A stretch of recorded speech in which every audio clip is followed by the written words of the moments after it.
It is time to play with this bad boy. It is the Mothership VIII, also known as the Divine Rose II. If you want to see my first impressions, then stick around.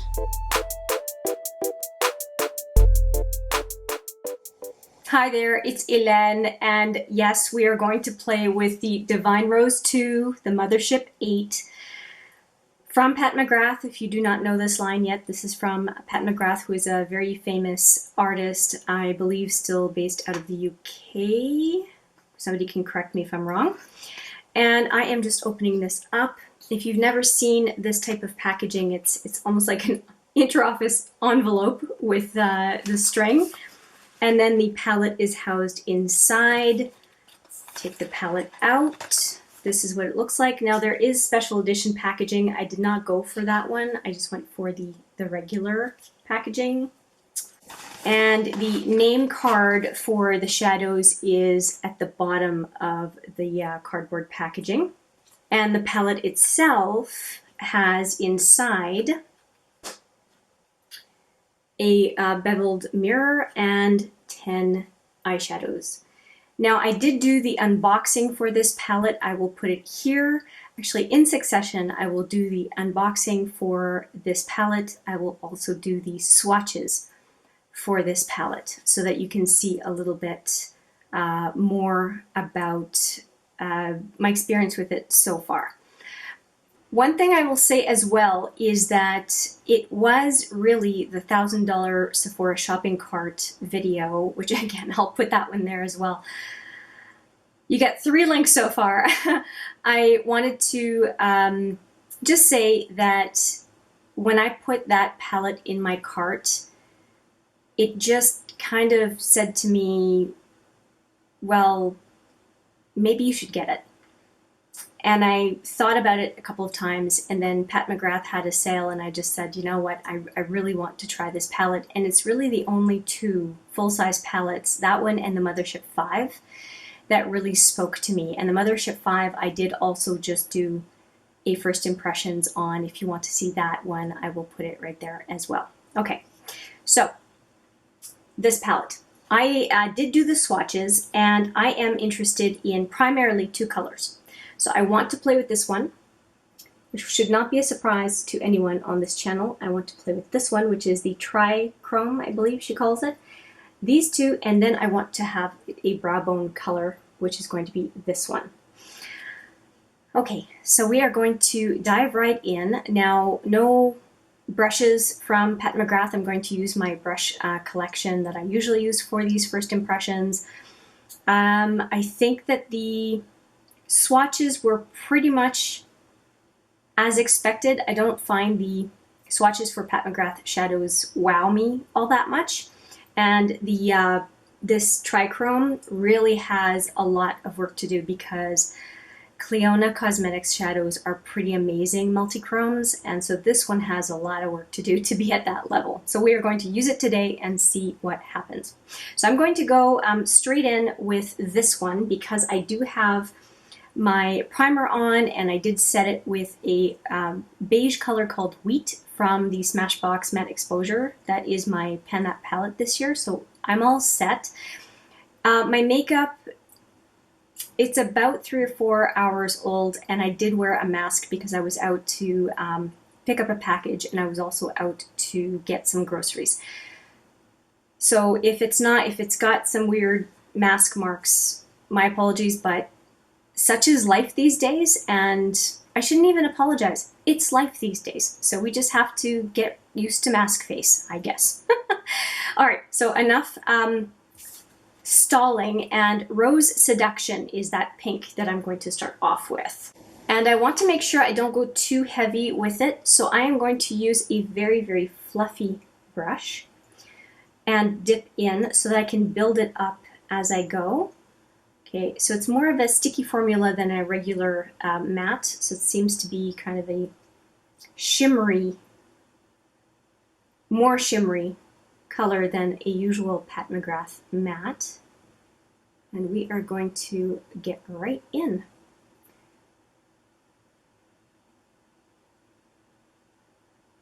I'm not sure yet if I'm going to do the second eye right along with you as I chat, or if I'm going to fast forward. We'll see how easily the first eye is done, and then we'll go from there. Hopefully that works for you.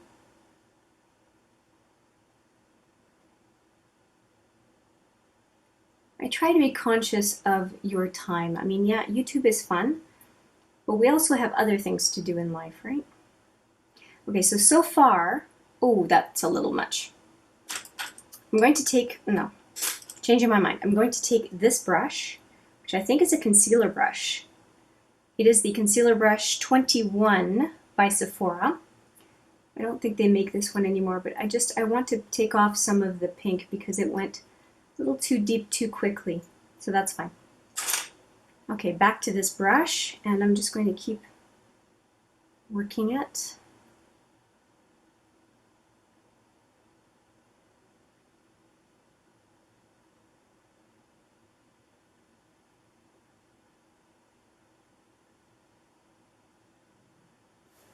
Okay, so as a base, I think that this is looking pretty reasonable as a base color.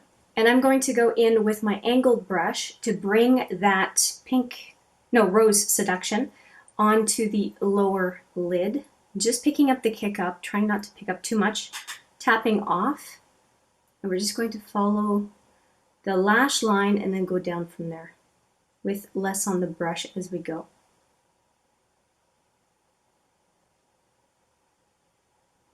I just don't want to overdo it and then have to take shadow away. Okay, so I can dip again. And I mentioned it in a previous video, these palettes are heavy, so if you're going to hold it the whole time, you're going to build some muscle. It's surprisingly heavy. I'm happy. I feel like I got a little extra workout today just by holding the palette. Okay.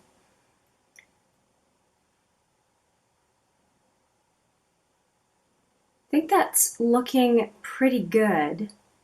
Now, let's see here. I think I'm going to do the brow bone. And for that, I'm going to use a Sephora brush that is called the Small Shadow Brush, but it's fluffy enough that I'm pretty sure I can do the brow bone without it being too concentrated.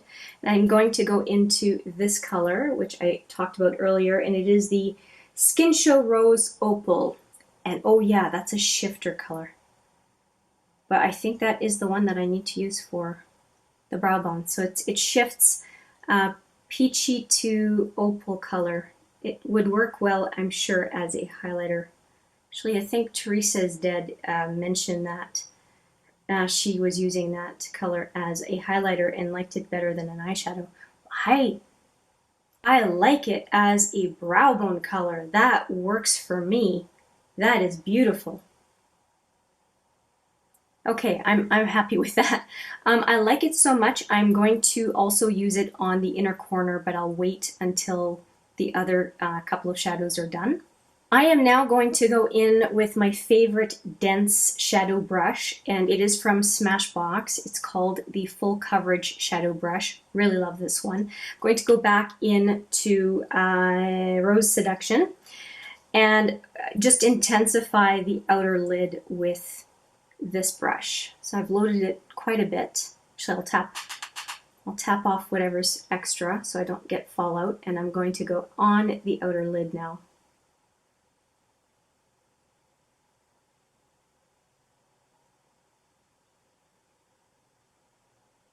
Don't know if it's associated with the mask wearing, but my eyes water a whole lot more these days. Are you having the same problem? I keep thinking I cannot be alone with eyes that are watering so much more, and it's not allergies. So I don't know what's going on.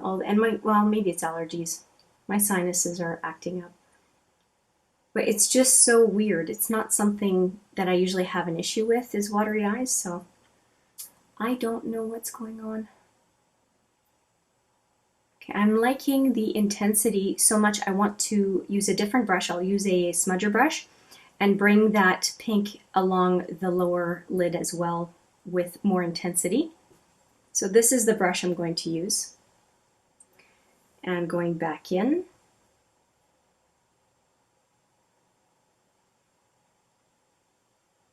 First impressions are always a little slower because you're trying to figure things out. Swatches are one thing, but applying this stuff on your eyes, there are always some surprises, some unknowns. Okay, I'll keep going.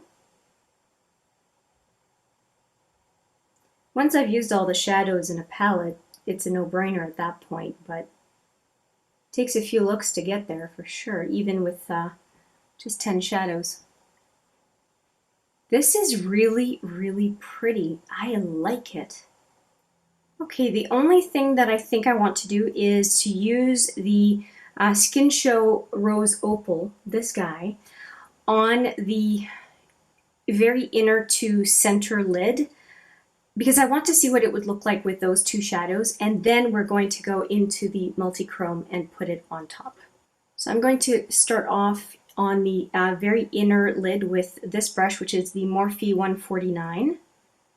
And I'm just picking up some of that rose opal. Skin Glow, I think it's called. Skin Show Rose Opal. Just where my finger can't quite reach with as much precision. Okay, now I'm going to go in with my finger and tap that on, following my crease.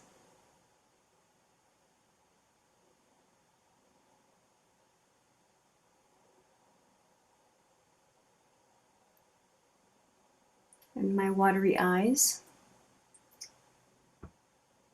Okay, that could be just a two shadow look. The Skin Show Rose Opal does take care of the inner to center lid really nicely, and it just ties in with the brow. That's really pretty. I could definitely stop right there, but of course I'm not. And so now I am going to go into this. It's a nice name, actually. It's called VR, which duo or more color shifting shadow from Pat McGrath always has VR on the front for, I guess, virtual reality. And it's Sextraterrestrial. And I think it's actually a really good name. All right, so we're going to go with the index finger, not index, pardon me, the ring finger. And I've got it, and it does shift. I think you can see it. And I'm going to put it on the whole lid.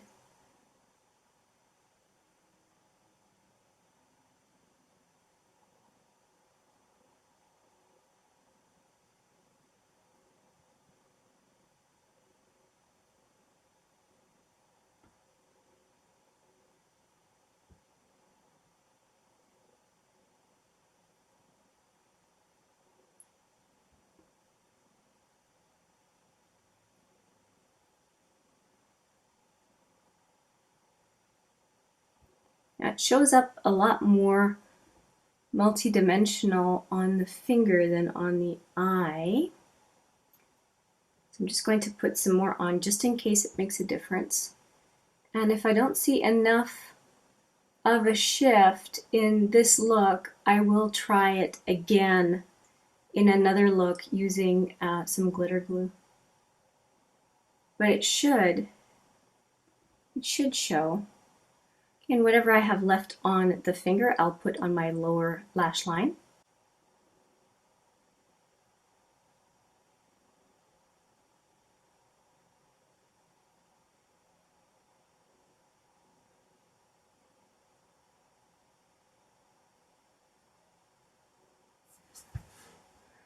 Okay, I think that is all that I want to do with this look.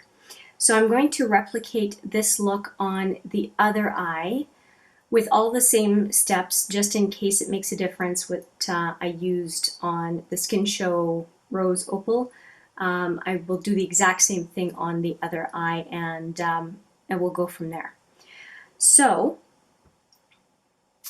I am going to fast forward and do all the same steps just in case you want to see it again, and then we will talk about it once both eyes are done, but before liner and mascara.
I think I have completed the eyeshadow portion and I'm ready to talk about next steps.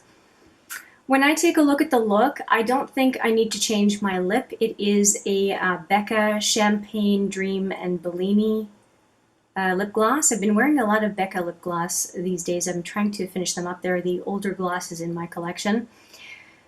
And so that's fine. I think I can keep that. I am thinking of doing the blush option in this palette. I think that this color would look great as a blush, and it's called Naked Blush.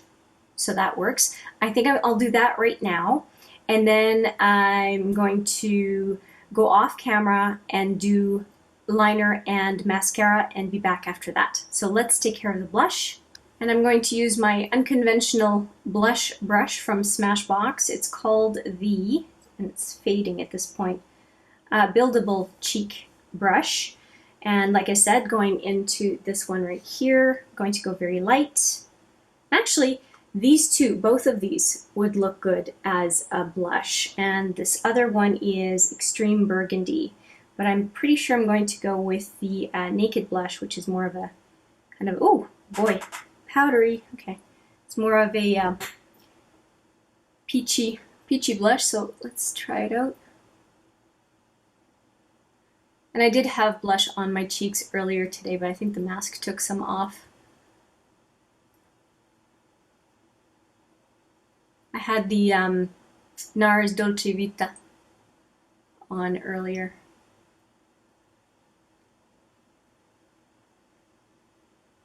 Okay, I think that looks good. Is that what I had as a blush? I'll have to think about that. Okay, other side.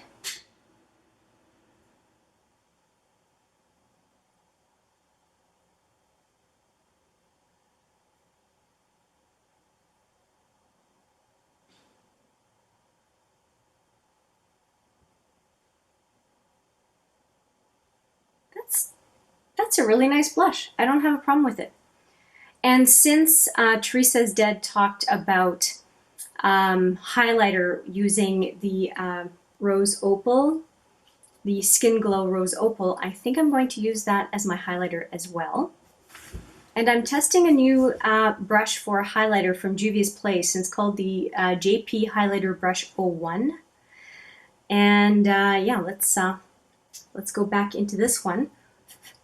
And I did put that Rose Opal, Skin Glow Rose Opal on the inner corners as well.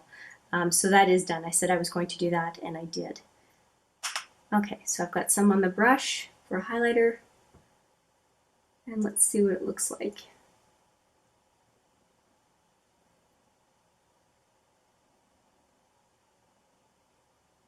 Okay, that's pretty nice.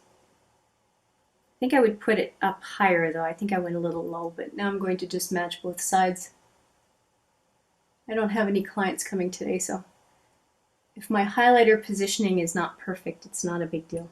And I'm going to go up higher with it.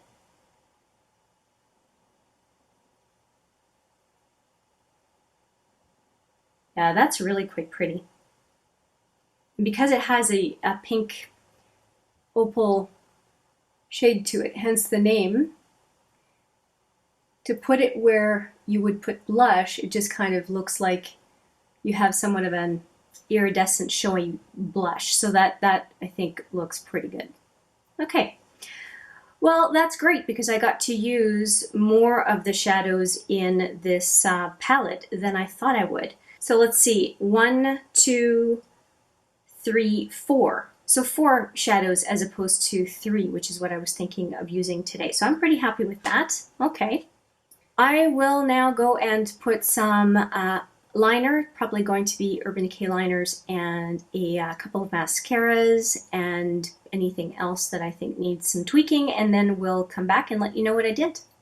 Okay, this is the final look, and I did quite a few things actually off camera. So let's talk about all of those. I had to think about what was my blush today, and the reason I was kind of going, I don't remember a blush, is because I actually used this liquid glow from ABH, and you'll see it's kind of a pinky peach, and here's the finger. I did a swatch for you, and it is very pinky peach, and so that's what I used on my cheeks, just that, and there's enough color and there's a lot of luminosity. I really think this is, it's in rose gold. It's a very fetching highlighter, and it was a gift with purchase for some of the ABH palettes that I purchased. So this came along with it, and I have this one, and I also have Oyster. Oyster is more of a kind of champagne-y gold highlighter, but this one is definitely a highlighter and a blush combined. At least for summer months when you're a little bit more glowy, I really, really like it. I think it's in the high 30s in Canadian dollars, and I really like it. And of course, a tiny, tiny, tiny drop is all that you need, and it just felt like quite a generous swatch. It's really pretty. I'm partial to it, definitely. And a very similar color, this is my lip gloss today, Champagne Dreams and Bellini, and I did also swatch it right here for you. It's simple, understated, doesn't take away from the eye look. I like it. Now for my liners, I decided to use this color Mildew from Urban Decay, and that's the one right here.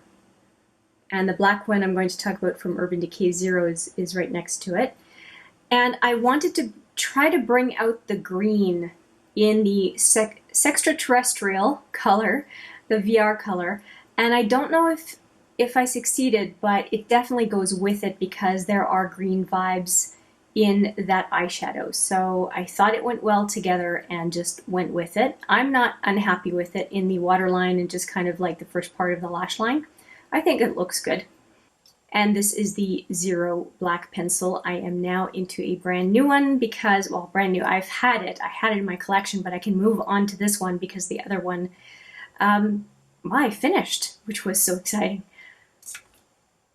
And one last liner, and it is the Fenty Fly Liner. I am a big fan of this liner. It does not feather. It is very precise, and you can put the cap on the end, and it stays put, and because it's triangular, it is securely in your hand as you are trying to do a wing, and I really like it.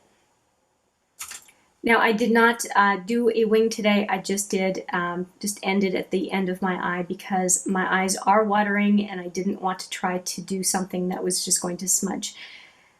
So that's where I stopped. And then for mascara, for some reason I started with lower lashes first. So I used the High Impact from Clinique, and it's a mascara that does not apply a whole lot. So it's not a bad one for lower lashes, at least from my perspective, and I just pinch off the ends so it's not too so that the lashes are not too long on the lower lid, because mine are pretty long and it can look a little goofy. And then this is the mascara that I used on my upper lashes, and there's a lash stuck on it. There we go. Yeah, I don't mind this one. I would not have purchased it for, I think it's over 30 bucks Canadian, but I did get it as part of the holiday set for Estee Lauder. I don't mind. It's a mascara. I'll use a mascara as long as it's not flaking all over the place or smudging all over the place, which it doesn't. I'll finish it, no problem. The only drawback I would say, apart from the price, is the wand is really long, and I tend to smudge on the outside of my eye or right on the inside of my nose, and then I have to use a Q-tip and clean up my mess. And that doesn't happen with all mascaras. So this wand, for my eyes, is a little much. And then I topped off the look with 2 setting sprays. The Morphe Continuous Setting Mist, which I do really quite like, that I have featured a number of times on this channel, although I always buy it on sale. And then this one that was gifted to me by Urban Decay in a PR package I won. And this is the All Nighter Ultra Matte Setting Spray. And I think this one is a culprit today. I put both of them on and then looked in the mirror and I had white splotches on my face. I'm pretty sure it's this one. And all I did with this one was spray it a few times this way and this way, so I would address the T-zone. If it's mattifying, that's where I need it. On the periphery of my face, I'm pretty dry, so this would not be necessary.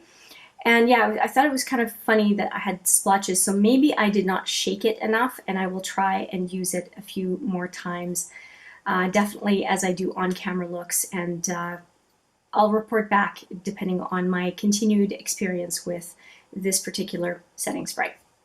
So that is it. We have come to the end of my first impressions with the Pat McGrath Divine Rose 2 or Mothership VIII. What do I think? I don't mind the look I came up with. No problem. I am looking forward to creating other looks with this palette for sure, but I wanted to go after the couple of punchier colors in the palette because that is more my vibe anyway, and I wanted to take it for a spin. So 4 shadows, one of which I used as blush. The blush is great, no problem. I really did like the Rose Opal. I think it did a really good job on the inner lid when I tried that, on the brow bone, and I think it was also a very decent highlighter that I used using this brush. And the brush you use certainly does have an impact on how a highlighter looks, so I'll have to try it with a few different brushes. I didn't mind this shadow right here, which it's covered by all these liners. It's called the Rose Seduction. I don't think there's anything particularly amazing about that shadow. I did like the fact that it had a little bit of tackiness and was very good at deepening up when I tried to deepen up on the outer half of the lid. And finally, the one that is supposed to be the belle of the ball wouldn't have won first prize for me in a contest. I think that it's a pretty color, but the shift just doesn't show. And I didn't just do a check on the shift with this ring light that I'm using. I also looked at basic incandescent light, and I also looked at natural light, and I really didn't see as much of a shift as I expected. Now maybe in a higher light situation it would show more, but it's really not showing for me, and I'm used to multichromes that really do show their shift. So I'm going to try a few different applications. I'm going to try a sticky base. I'm going to try to make sure that I have no other eyeshadow underneath it, because it definitely did show on this finger when I showed it to you on camera. So it may be my application technique, and I will have to see. I don't usually need to do anything special when I'm using other multichromes from other indie companies. So for me, the jury is out on the Sextraterrestrial Trichrome, I think is what she calls it. Is it a nice eye look? Yes. Not unhappy with it. I guess I'm wanting more out of this palette than the first impression gave me. So I guess that's my bottom line summary of my first impressions. Is it nice? Yep. Do I want more? Yep. And I guess we will see what happens with the future looks that I will do with this Mothership VIII palette. What do you think of the look? Let me know in the comments. I would love to hear from you. If you have different application technique suggestions, I am all ears as well. As you know, I really appreciate any and all feedback I receive, and I cannot wait to interact with you in the comments. With that, I'm going to say thank you so much for watching. I appreciate it every single time, and I look forward to seeing you in the next video. But for now, take care.